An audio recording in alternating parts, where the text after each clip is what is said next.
السلام علیکم ورحمۃ اللہ وبرکاتہ۔ الحمدللہ رب العالمین الرحمن الرحیم مالک یوم الدین والصلاة والسلام علی اشرف الانبیاء والمرسلین نبینا محمد وعلی آلہ وصحبہ اجمعین ومن تبعہم بإحسان الی یوم الدین اما بعد۔ رب اشرح لی صدری ویسر لی امری واحلل عقدۃ من لسانی یفقہوا قولی۔ آج کا موضوع ہے تبرک۔ تبرک کسے کہتے ہیں، اس کا لغوی معنی کیا ہے، شرعی اصطلاح میں ہم تبرک کسے کہہ سکتے ہیں، تبرک یا برکت عطا کرنے والی کون سی ذات ہے، اور کس طریقے سے ہم کسی چیز میں برکت حاصل کر سکتے ہیں۔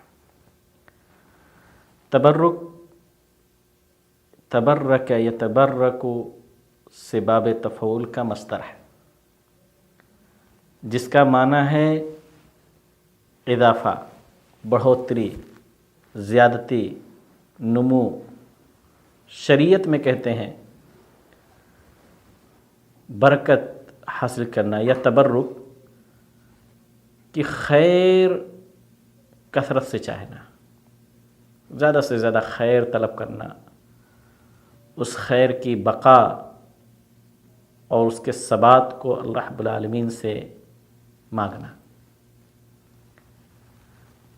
یہ برکت عطا کرنے والا صرف اور صرف اللہ رب العالمین ہے۔ اللہ رب العالمین جس طریقے سے موت کا، زندگی کا مالک ہے، جس طریقے سے اللہ رب العالمین ہمیں رزق عطا کرتا ہے، صحت عطا کرتا ہے، یا اس طریقے سے بے شمار جیسے اللہ رب العالمین کے انعامات و اکرامات ہم بندوں کے اوپر ہے، اسی طریقے سے برکت بھی صرف اور صرف اللہ رب العالمین کی طرف سے نازل ہوتی ہے۔ اللہ رب العالمین نے قرآن مجید کے اندر ذکر کیا ہے بے شمار آیتوں میں، انہی میں سے ایک سورہ ملک کی پہلی آیت، اعوذ باللہ من الشیطان الرجیم، تبارک الذی بیدہ الملک وہو علی کل شیء قدیر۔ بابرکت ہے وہ ذات جس کے ہاتھ میں بادشاہت ہے۔ اللہ رب العالمین یقیناً ہر چیز پر قدرت اور طاقت رکھنے والا ہے۔ صحیح بخاری کی ایک حدیث بھی ہے، اللہ کے رسول صلی اللہ علیہ وسلم نے فرمایا کہ البرکۃ من اللہ، برکت اللہ رب العالمین کی طرف سے ہوتی ہے۔ قرآن مجید کے اور آیتوں کے اندر بھی اللہ رب العالمین نے برکت کی نسبت اپنی طرف کیا ہے، فتبارک اللہ احسن الخالقین۔ اللہ کی بابرکت ذات ہی ہے جو بہترین تخلیق کرنے والی ہے، مخلوق کو بہترین شکل میں، بہترین صفت میں پیدا کرنے والی ذات ہے۔ یہ برکت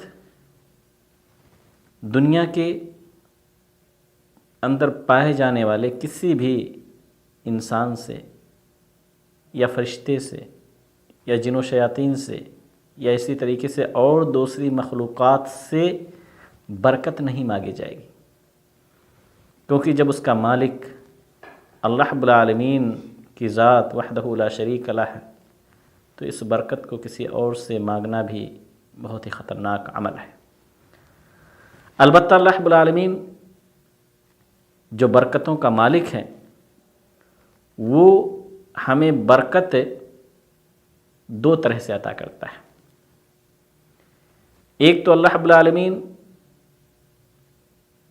انبیاء کرام کی ذات میں ہمارے لیے برکت رکھ دیا ہے۔